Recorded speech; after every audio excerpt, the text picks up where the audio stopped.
Sumpah saya harus mau bilang apa lagi. Kemarin ya, baru kemarin itu saya baru bahas kebakaran kantor BKD di Bovendigao ya teman-teman.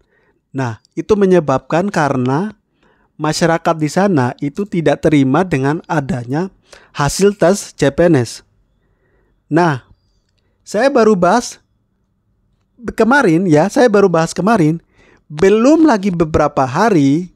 Nah, ini terjadi kebakaran lagi di Kabupaten Lanijaya, Provinsi Pegunungan ya, Papua Pegunungan. Nah, kenapa ini terjadi? Karena permasalahannya ada di KPU ya kan. Diduga KPU ada keperpihakan ke paslon tertentu ya teman-teman.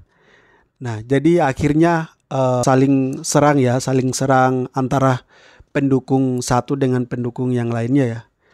Nah ini menyebabkan banyak sekali kebakaran rumah ya teman-teman. Banyak kebakaran rumah dan juga ada yang beberapa yang luka-luka, terus ada beberapa yang meninggal dunia ya. Tapi saya belum bisa memberikan korbannya berapa, luka-lukanya berapa ke teman-teman semua karena saya masih mencari informasi yang detail ya. Tapi yang saya dapatkan dari teman-teman di sana, kejadiannya seperti itu ya teman-teman. Kejadiannya karena kesalahan KPU ya teman-teman. Jadi namanya orang Papua ya, karena saya orang Papua jadi memang saya tahu betul. Jadi namanya orang Papua, ketika ada salah pasti mereka tidak akan mendiamkan ya. Nah, pasti mereka tidak akan mendiamkan, pasti mereka akan mengambil tindakan sesuatu yang entah itu mau membahayakan nyawa pun ya teman-teman. Nah, misalnya bakar fasilitas umum atau bakar-bakar rumah seperti ini ini sering terjadi ya teman-teman, sering terjadi.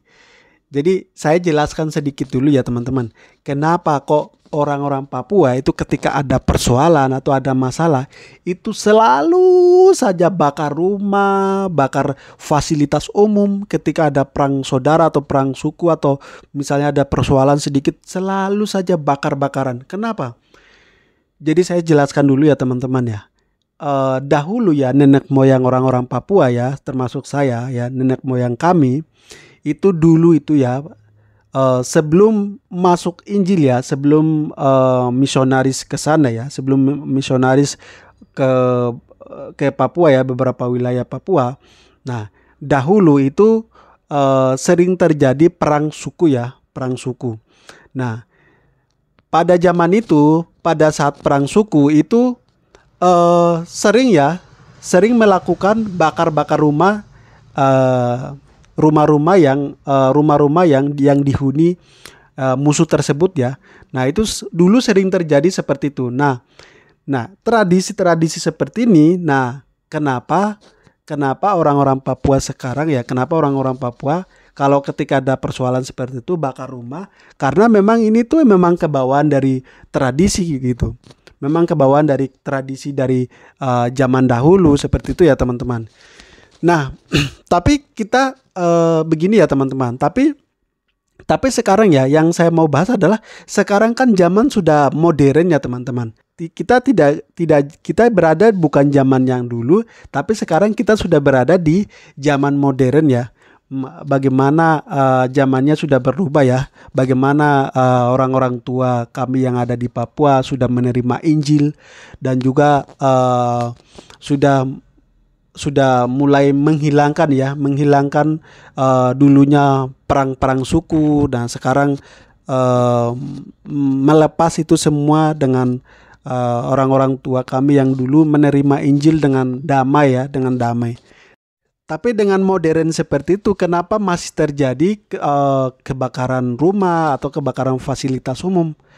Berarti kan ada yang kurang beres di orang-orang kita ya, orang Papua. Yang bermasalah adalah SDM kita. ya teman-teman. Yang bermasalah adalah sumber daya manusianya. Misalnya kalau SDM kita baik ya, misalnya SDM kita tuh mampu nih, berarti kan ada namanya kesadaran diri ya teman-teman. Misalnya, ada kesalahan di KPU. Kalau misalnya SDM kita bagus, berarti kan kita serahkan ke pihak berwenang menyelesaikan masalah sesuai jalur hukum seperti itu ya teman-teman. Itu kalau SDM kita bagus. Itu kalau SDM kita sudah maju. Tapi kalau masih saja ada bakar-bakaran, masih saja ada membakar fasilitas umum atau membakar rumah-rumah masyarakat setempat, berarti kan bisa dipastikan SDM kita itu di Papua memang tidak baik-baik saja ya teman-teman. Jadi teman-teman ya, jadi saya tidak menyalahkan masyarakat ya kan. Karena bisa terjadi seperti ini, berarti kan ada penyebabnya ya. Ada penyebabnya ya teman-teman ya. Ada asap karena ada api. Seperti itu ya teman-teman. Berarti kan KPU ini kan tidak beres. Jadi saya berharap mungkin saya berharap ya teman-teman, tolong teman-teman kalau bisa video saya ini bisa tag Bapak Prabowo Subianto ataupun Gerindra ataupun siapapun ya, pemerintah pusat kita ya.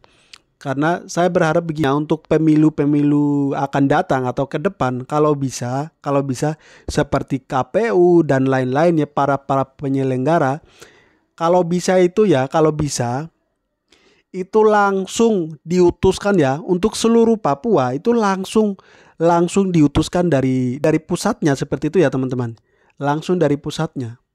Kalau saya rasa kalau yang KPU-nya orang Papua, terus calegnya juga orang Papua, jadi kemungkinan besar akan terjadi keperpihakan seperti ini. Nah, dan masalah-masalah seperti ini tuh bukan terjadi 1-2 kali ya, tapi setiap kali pemilu itu akan terjadi ya, selalu akan terjadi, dan itu sering terjadi. Saya khawatir sekali ya teman-teman ya. Saya sebagai orang Papua, sebagai putra daerah Papua, saya khawatir sekali. Misalnya kalau orang Papua seperti ini terus ya, yang rugi adalah orang-orang Papua ya teman-teman. Dan saya tidak tahu kalau kita seperti ini terus, beberapa tahun ke depan apakah orang Papua itu masih aman-aman, masih seperti ini, atau ada perubahan atau seperti apa, saya tidak tahu ya teman-teman. Saya berharap sih orang-orang Papua, SDM orang Papua, semoga ya, saya berharap bisa pulih ya teman-teman ya, bisa pulih sehingga orang-orang Papua bisa menyadarkan diri masing-masing ya.